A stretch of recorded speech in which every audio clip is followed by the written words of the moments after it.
굿모닝, 좋은 아침입니다. 오늘 하루도 주님과 동행하며 하나님의 영광을 위해 살아가는 복된 삶이 되시기를 소망하며 축복합니다. 오늘 말씀 같이 나누겠습니다.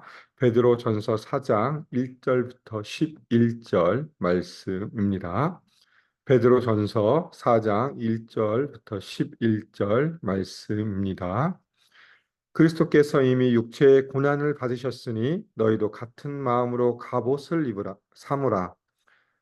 이는 육체의 고난을 받은 자는 죄를 그쳤음이니 그 후로는 다시 사람의 정욕을 따르지 않고 하나님의 뜻을 따라 육체의 남은 때를 살게 하려 함이라. 너희가 음란과 정욕과 술 취함과 방탕과 향락과 무법한 우상 숭배를 하여 이방인의 뜻을 따라 행한 것은 지나간 때로 족하도다. 이러므로 너희가 그들과 함께 그런 극한 방탕에 다름질하지 아니하는 것을 그들이 이상히 여겨 비방하나 그들이 산자와 죽은 자를 심판하기로 예비하신 이에게 사실대로 고하리라. 이를 위하여 죽은 자들에게도 복음이 전파되었으니 이는 육체로는 사람으로 심판을 받으나 영어로는 하나님을 따라 살게 하려 함이라. 만물의 마지막이 가까이 왔으니 그러므로 너희는 정신을 차리고 근신하여 기도하라.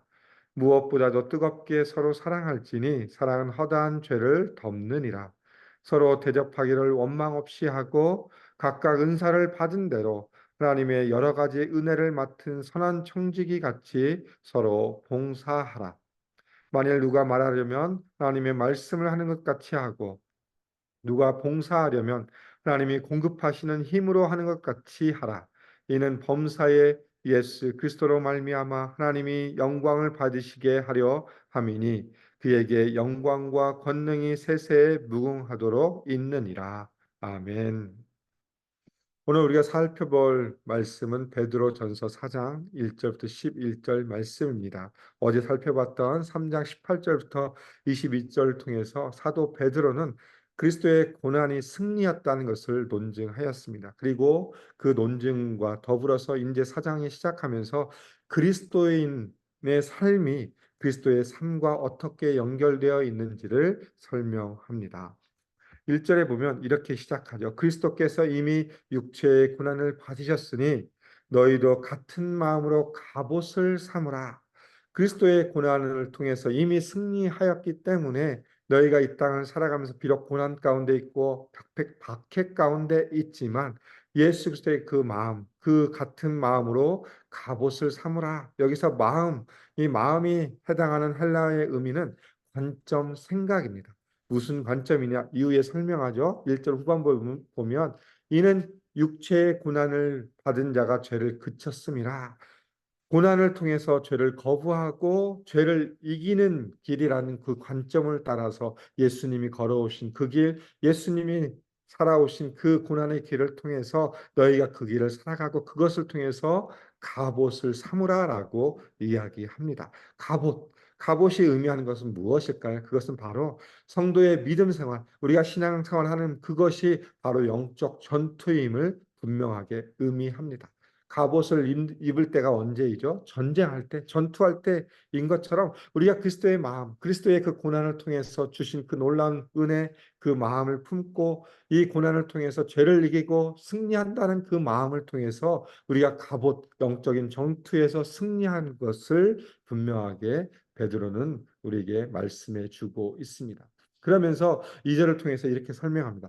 그 후로는 다시 사람의 정욕을 따르지 않고 하나님의 뜻을 따라 육체의 남은 때를 살게 하려 함이라라고 분명하게 말씀합니다.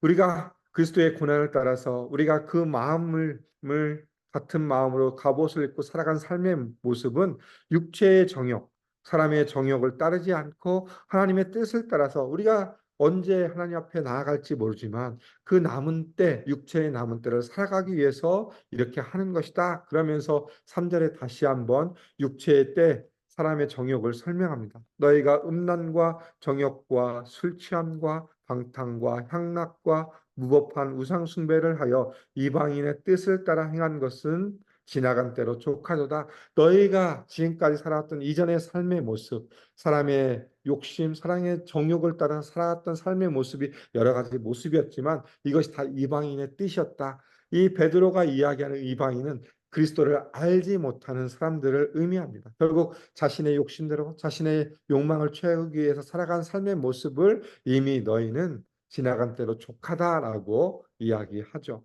고린도후서 5장 17절에 보면 사도 바울이 이렇게 말씀합니다. 그런즉 누구든지 그리스도 안에 있으면 새로운 피조물이라 이전 것은 지나갔으니 보라 새 것이 되었도다.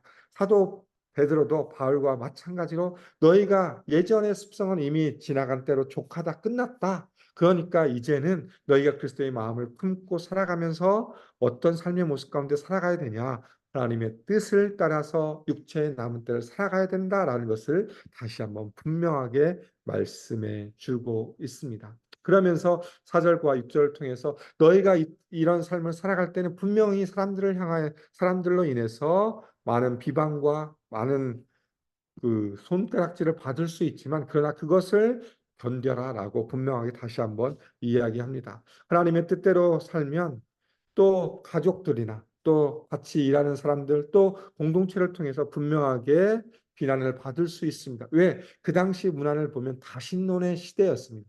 많은 우상들이 있었고 많은 신들이 있었고 그러면서 이 시대의 문화를 살펴보면 좋은 게 좋은 것이다. 또 우리가 신이 많으면 많을수록 다 좋은 것이다라는 그런 시대 가운데 살아가면서 그리스도인에 살아남기 위해서는 결국 그런 비난과 고통과 아픔이 있지만 그것을 참고 견뎌야 된다. 좋은 게 좋은 것이 아니라 좋은 것은 결국 그리스도 안에서 살아가는 것이 정말 좋은 것이고 그것이 바로 올바른 길이다라고 분명하게 이야기합니다. 그러면서 사람들이 비방하는 것, 그 평가에 대해서 신경 쓰지 말고 흔들리지 말라. 왜? 하나님의 심판대가 분명하게 있기 때문에 모든 사람은 예수 그리스도가 재림하는 그날 하나님의 심판대에 서서 그들의 행한 것을 통해서 분명하게 심판과 축복을 받을 것이기 때문에 너희는 이 사람들의 평가에 대해서 흔들리지 말라라고 사도 베드로는 이야기하고 있습니다. 그러면서 이제 7절부터 시작해서 11절까지 마지막 때를 살아가는 사람들이 어떤 모습을 살아가야 되느냐? 정말 예수 그리스도의 다시 오심, 재림을 기다리는 그 삶을 살아가는 신자의 삶이 어떤 모습 가운데 살아갈 것인지 다시 한번 이야기하고 있습니다. 베드로는 앞절 1절부터 시작 6절을 통해서 다시 한번 그리스도의 마음, 그리스도의 고난에 대해서 이야기하고 있고 육체의 정욕이 아니라 하나님의 뜻을 살아가야 된다라고 늘 이야기합니다. 그러면서 이 이야기가 어떻게 보면 이 베드로 전설을 통해서 보면 계속 반복되는 이야기였습니다. 우리가 비록 고난 가운데 있지만 그리스도의 마음을 품고 그리스도의 고난을 생각하고 우리에게 앞에 주어져 있는 고난을 이기며 나아가고 그리스도의 뜻을 따라서 하나님의 뜻을 따라서 육체의 정욕을 따라가는 삶이 아니다라는 것을 계속 반복해 주고 있습니다. 반복해야 한다는 의미는 무엇이죠? 강조가 된다는 거죠. 우리가 중요한 일들을 하다 보면 또 중요한 이야기를 하다 보면 계속 반복하면서 이야기하는 것은 그만큼 이런 이야기들이 중요하다. 그러면서 다시 한번 우리가 마지막 때를 살아가면서 어떻게 살아갈 것인가 신자의 삶에 대해서 사도 베드로는 설명합니다. 7절부터 시작해서 11절을 이렇게 이야기하죠. 7절에 보니까 만물의 마지막이 가까이 왔으니 만물의 마지막 말세 주님이 다시 오실 그 때를 소망하면서 마지막 때가 임박했다라는 것을 사도 베드로는 강조합니다. 그러면서 그러므로 너희는 첫 번째 해야 될 게 무엇이냐? 정신을 차리고 근신하여 기도하라. 너희가 그리스도인으로 살아간다. 하나님의 뜻 가운데서 남은 때를 살아가기 위해서 첫 번째 해야 될 것은 기도의 삶을 살아야 된다. 그런데 정신을 차리고 근신하라. 정신을 차리고 깨어 있으라라고 이야기하는데 이 정신을 차리다의 의미는 뭐냐면 세상에 휩쓸리는 것이 아니다. 세상의 가치관, 세상의 생각에 휩쓸리는 것이 아니라 그리스도의 고난을 마음에 품은 자로서 그 마음 가운데 그 마음을 붙들고 살아가는 삶 가운데 기도할 것을 이야기합니다. 근신하다의 의미는 깨어 있다의 의미입니다. 결국 우리가 이 땅을 살아가면서 하나님 앞에 신실하게 서 있고 이 세상의 가치관이 아닌 하나님의 마음과 하나님의 가치관, 하나님의 뜻을 따라서 살아가면서 첫 번째 해야 될 것은 기도해야 된다라는 것이죠. 기도한다는 의미는 뭐냐? 하나님 앞에서 우리의 최고의 겸손을 표현할 수 있는 최고의 모습입니다. 그러면서 이 기도는 세상 사람들이 보면 가장 무능력해 보이지만 믿는 자들에게 있어서 가장 강력한 도구이자 힘이 바로 기도입니다. 그래서 우리가 이 땅을 살아가면서 주님 오심을 기다리는 그 삶 가운데 가장 첫 번째 해야 될 것은 바로 기도하는 것입니다. 이 세상에 휩쓸리는 것이 아니라 하나님 앞에서 하나님의 뜻을 간구하면서 하나님 앞에 나아가 우리의 앞에 있는 모든 것을 내려놓고 하나님의 뜻을 구하며 나가는 기도의 삶을 살아야 된다라고 베드로는 이야기하고 있고, 두 번째는 8절에 보면 무엇보다도 뜨겁게 서로 사랑할지니 사랑은 허다한 죄를 덮느니라라고 이야기합니다. 두 번째로 말세를 살아가는 사람들, 마지막 때를 기다리는 사람들이 해야 될 것은 뭐냐? 뜨겁게 서로 사랑합니다. 그런데 앞부분에 강조하죠. 무엇보다도 이 우선순위에 있어서 사랑하는 것이 더 중요하다. 기도 다음으로 우리가 해야 될 것은 뜨겁게 서로 사랑하다. 서로 사랑하는 겁니다. 일방적인 사랑이 아니라 서로 사랑하는 것이고, 이 사랑은 어떤 사랑입니까? 하나님이 우리에게 보여주신 사랑, 하나님이 우리를 사랑하셔서 지금까지 보여줬던 그 사랑, 예수 그리스도의 보혈의 공로를 통해서 우리가 하나님의 자녀로 되어지고 또 죄인이었지만 의인의 신분 가운데 살아가는 그 놀라우신 용서와 관용과 그 용납의 그 사랑을 통해서 서로 서로를 사랑하고, 그러면서 주어진 결과가 무엇입니까? 사랑은 허다한 죄를 덮느니라. 우리는 여전히 그리스도인으로 살아가지만 연약한 존재입니다. 그리고 그렇기 때문에 우리에게는 늘 허물이 있고 잘못된 부분들이 보여질 수 있습니다. 그런 일들이 있을 때 우리가 해야 될 것은 뜨겁게 사랑하고 그것을 용납하고 용서하고. 왜? 우리는 완벽한 사람들이 아니라 우리는 이 땅에 연약한 존재로 살아가기 때문에 비록 허물이 있을 때 그 허물을 덮어주고 사랑으로 감싸주고 용납하고 용서하는 삶이 바로 마지막 때를 살아가는 삶의 모습이다라는 것을 사도 베드로는 강조합니다. 그러면서 9절에 이렇게 이야기하죠. 서로 대접하기를 원망 없이 하고, 이 원망 없이 대접하는 것은 사랑의 표현입니다. 사랑을 표현하면서 베푸는 거죠. 근데 무엇 없이, 원망 없이. 원망은 불평하지 않는 것입니다. 불평하지 않는 것. 정말 원망 없이 베풀고 나눠주는 삶을 통해서 다시 한번 사랑을 보여주라라고 베드로는 이야기합니다. 이 모습을 보여줬던 게 초대교회의 모습입니다. 사도행전 2장 44절부터 시작해 47절에 보면 초대교회의 모습, 정말 하나님 앞에 신실하게 섰던, 예수를 믿었던 처음 교회의 모습이 무엇입니까? 자신이 가지고 있는 것을 다 팔아서 가난한 자를 위해서 다 주고, 그것을 서로 공유하고, 그것에 대해서 서로 용납하고 받아주고 서로 베푸는 모습이 바로 서로 대접하기로 원망 없이 한 모습이었습니다. 우리가 사람의 심리를 살펴보면 사람은 늘 기대 심리를 가지고 있습니다. 내가 이만큼 베풀었으면 저 사람이 내게 이만큼 해주겠지라는 그 마음이 있는데, 이 사도 베드로는 그 마음을 버리라는 겁니다. 내가 베풀고 내가 사랑을 나누고 그 모든 것 할 때 내가 이것을 다시 받으려고 하는 그 마음을 버려라. 우리가 가지고 있는 그 기대 심리를 버리고 최선을 다해서 베풀어라. 너희가 할 수 있을 만큼 원망 없이 불평 없이 베풀고 그것을 통해서 하나의 공동체를 이뤄가라라고 이야기합니다. 이 당시 어떤 상황이었습니까? 그들은 고난 가운데 있었고 핍박 가운데 있었습니다. 정말 힘든 상황 가운데 있었지만 그 힘든 사람들 사이에서 정말 더 베풀고 원망 없이 그들의 필요를 채워주는 모습으로 너희의 사랑을 표현하라라고 베드로는 이야기합니다. 그리고 세 번째 무엇을 얘기합니까? 10절에 보니까 각각 은사를 받은 대로 하나님의 여러 가지 은혜를 맡은 선한 청지기 같이 서로 봉사하라. 무엇을 하라고 합니까? 각각 은사를 받은 대로 그것을 통해서 선한 청지기처럼 봉사하라.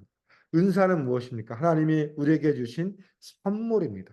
재능이 될 수도 있고 탤런트를 될 수도 있고, 그것을 맡은 자로서 그것을 통해서 공동체와 이웃을 섬기고 봉사해야 된다라고 사도 베드로는 권면합니다. 청지기는 뭐죠? 관리하는 자입니다. 이것은 우리가 주인이 아니지만 주인이 맡겨주신 것을 관리하고 그것을 바르게 사용하는 것이 청지기입니다.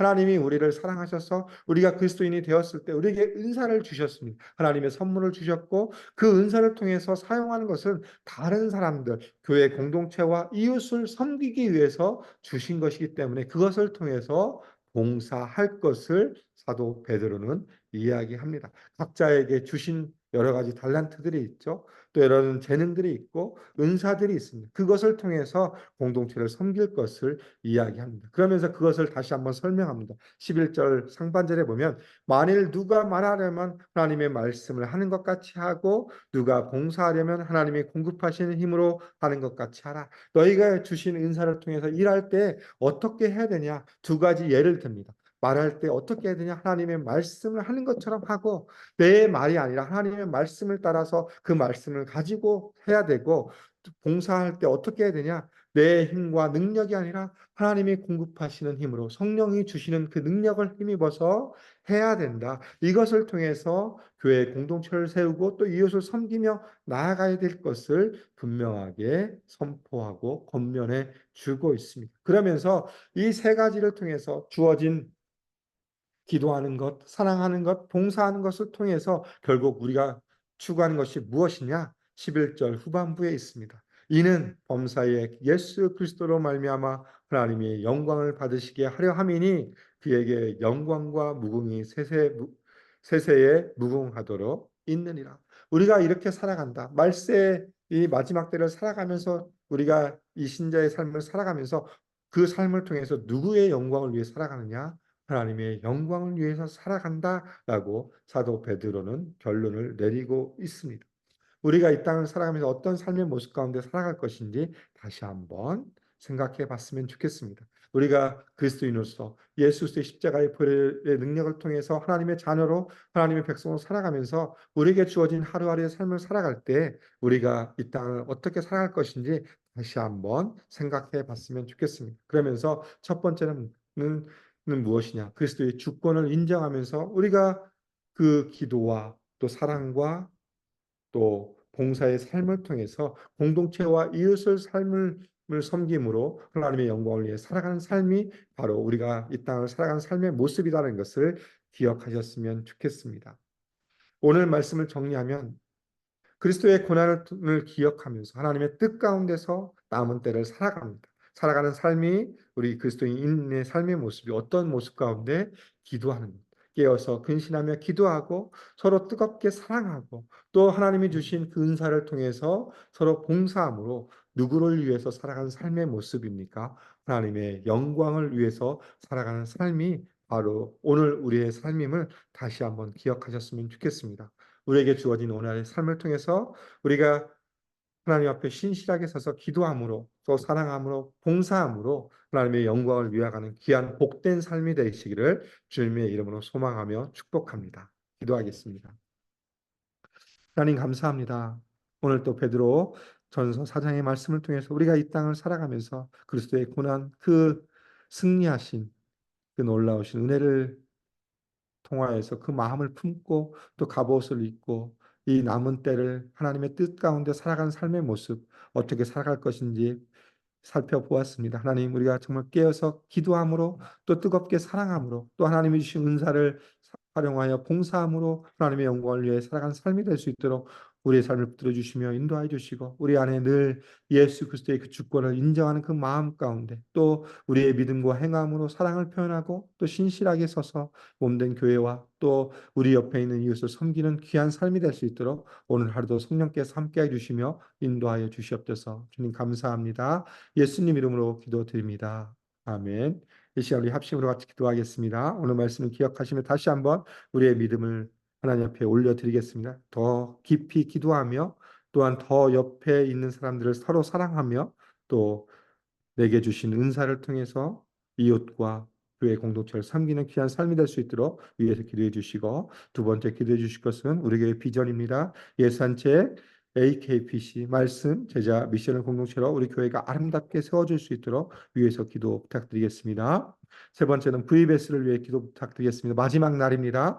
우리 마지막 날 모든 우리 교역자들 또 교사들 자원들 지치지 않고 또 하나님 앞에 최선을 다해서 아름답고 귀한 말씀의 잔치 가운데 나아갈 수 있도록 위해서 기도해 주시고 또 우리 함께 참여한 우리 아이들 정말 하나님을 바로 알고 말씀을 바로 하는 귀한 시간 될 수 있도록 위해서 기도해 주시고 또 오늘 저녁에 있을 어라이즈 금요 찬양 기도회를 위해서 기도 부탁드리겠습니다. 우리 함께 모여서 교회를 위해서 나라와 민족을 위해서 우리 다음 세대를 위해서 또 우리 자신을 위해서 기도하는 시간입니다. 함께 모여서 기도할 수 있도록 위해서 기도 부탁드리고 마지막으로 짐바브웨 하영수 선교사님, 변희심 선교사님의 삶과 사역을 위해 기도해 주시고 목장에서 후원하는 선교사님들의 삶과 사역을 위해서 기도 부탁드리겠습니다. 스스로의 회복 중에 계신 담임 목사님과 투병진 성도님들의 모든 치유와 회복을 위해서 기도해 주시고 경제적으로 신분의 어려움 가운데 있는 성도의 삶을 위해서 합심으로 기도하고 오늘 또 일상의 삶으로 나아가겠습니다. 함께 기도하겠습니다.